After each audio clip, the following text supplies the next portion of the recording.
Welcome back, 9:18 on your Saturday morning. February is National Cancer Prevention Month. The World Health Organization says between 30 to 50% of cancer cases are preventable. For many of us, we know someone who has been directly impacted by cancer. That's why it's important to create awareness of early detection. So joining us this morning is Mercy One oncologist and surgeon, Dr. Viet Le, to talk more about this. Doctor, we appreciate you being here this morning. Thanks for joining us. Let's just jump right in. What are some statistics of just cancer percentages? What's going on right now in the world of cancer? Good morning, Zach, and good morning to our audience this morning. I have good news in the fact that we are seeing either a plateauing or a slight decrease in the overall cancer incident rate in men and women.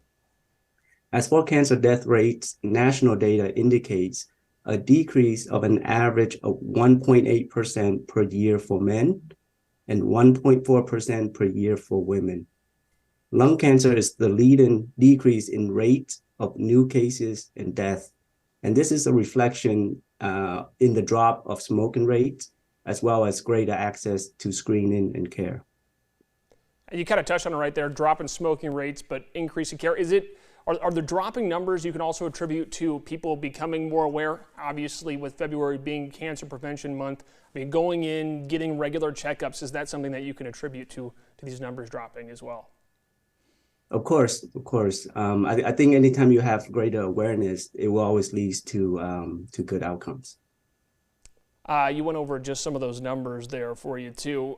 What's the age group now that we're seeing more diagnosis in?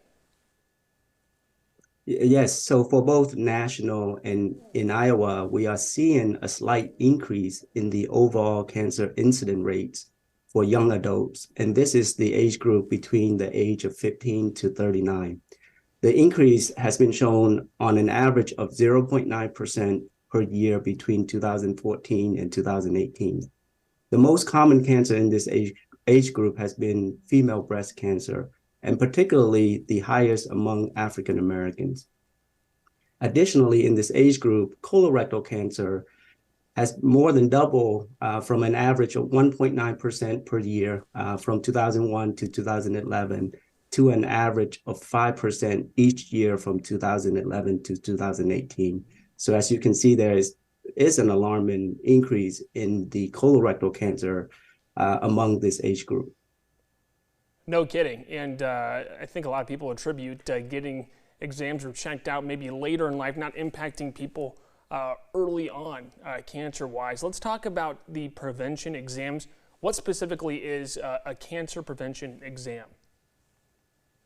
Cancer screenings are tests intended to detect cancer early when it may be easier to treat and cure.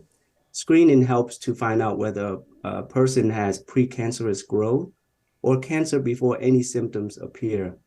As far as how we measure these tests, the effective ones must have more potential benefits than harm. And just a couple last questions for you. We appreciate you being here this morning, Dr. Le. Common myths, what do we need to know about cancer? What can be debunked for the myths that are out there right now? Yes, I'm glad you brought this up. So the most common one that as a surgical oncologist and patients come to see me with lumps and tumors and such that getting a biopsy or surgery to remove that would make the cancer spread. And I would say that is a myth. Obviously, it has to be done properly and it has to be done the right way. But getting biopsy or surgery does not make the cancer spread. The second one is skin cancer is colorblind, and that's also false.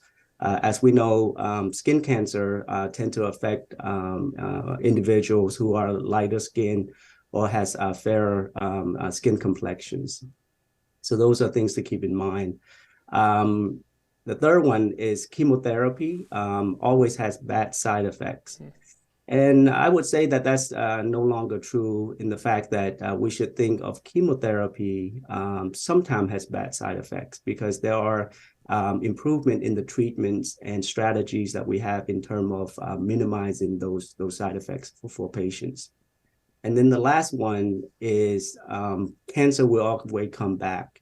And this highlights, the importance of getting screened and early, so that way, if patients are diagnosed with early stage cancer, then they have a much higher chance of getting it treated and cure of that disease. All right, Dr. Lay, we appreciate you outlining that for us. I guess often frequent and early to get those prevention screenings in is critical. Well, hey, Dr. Violate, thank you. We appreciate you being here this morning. My pleasure.